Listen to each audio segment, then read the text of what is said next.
Praise the lord. దేవుని పరిశుద్ధ నామముకి స్తోత్రము కలుగును గాక.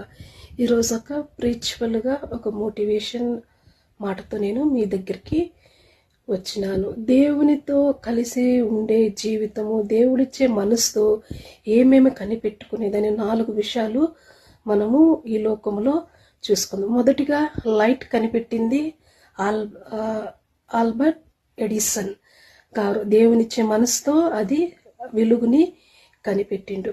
రెండోది వచ్చేసి ఫోన్ కనిపెట్టింది కూడా అబ్రహాం లింకన్. దేవునిచ్చిన మనసుతో ఆయన అదంత చక్కగా కనిపెట్టింది. మూడోది వచ్చేసి హెలికాప్టర్ని కనిపెట్టింది రైట్ బ్రదర్స్. దేవునిచ్చిన మనసుతో వాళ్ళు అది కనిపెట్టింది. దేవుడు వాళ్ళలో ఉండి వాళ్ళు దేవునిలో ఉండి ఇటువంటిని కనిపెట్టుకుని. 4వ విధంగా ఏ చాచిపిటి కనిపెట్టింది కూడా ఒక ఇంటర్నెట్ దేవుని ఇచ్చిన మనసుతో కనిపెట్టుకుంటాడు. సో ఎంత గొప్పగా దేవుని వాక్యం చదివి బైబిల్ చదివి దేవుడు ఇంత ఒక జ్ఞానము ఇచ్చిండంటే అప్పుడు మనము కూడా ఎలా కలిగి దేవునిలో జీవిస్తే దేవుడు మనలో ఉంటే మనము కూడా ఏమి పనికి రానప్పటికి కూడా దేవుడు మనల్ని హెచ్చించి దేవుడే ఉన్నాడు. కానీ దేవుని లేని మనసుతో మనకి ఎటువంటి సమస్యలు వచ్చేది అనేది మనము 4 విషయాలు చూసుకుందాం.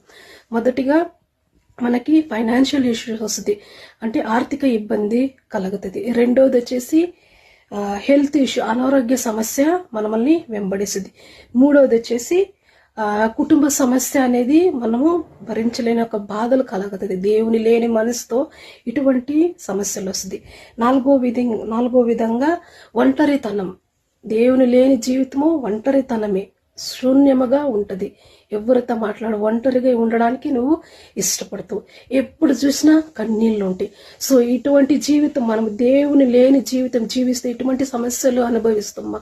సో మనం దేవుని కలిగి దేవుడిచ్చే మనసు కలిగి ఉండిన ఎడల గొప్పగా దేవునికి యూజ్ అవుతాము, సమాజానికి యూజ్ అవుతాము, సంఘానికి యూజ్ అవుతాము, ఇంటికి కూడా నువ్వు చాలా ఆశీర్వాదకరంగా ఉంటావు. నువ్వు నీకే కూడా ఆశీర్వాదకరంగా ఉంటావు. సో దేవుని లేని జీవితం మనం అనుకుంటేనే ఘోరంగా ఉంది. సో దేవుడిచ్చిన మనసుతో దేవుని సంతోషపెట్టి దేవుని నామముకే ఘనత మహిమ ప్రభావం చెల్లులాగా ఉండునుగాక. ఎంతమంది అయితే ఈ వీడియో చూస్తున్నారో మీరు అందరూ దీన్ని విని బలపడాలనేది నేను ప్రతిరోజు ఈ విధంగా వీడియో చేస్తున్నా. ప్లీజ్ మీ మంచి మనసుతో లైక్ చేసి అందరికీ షేర్ చేయండి. Thank you.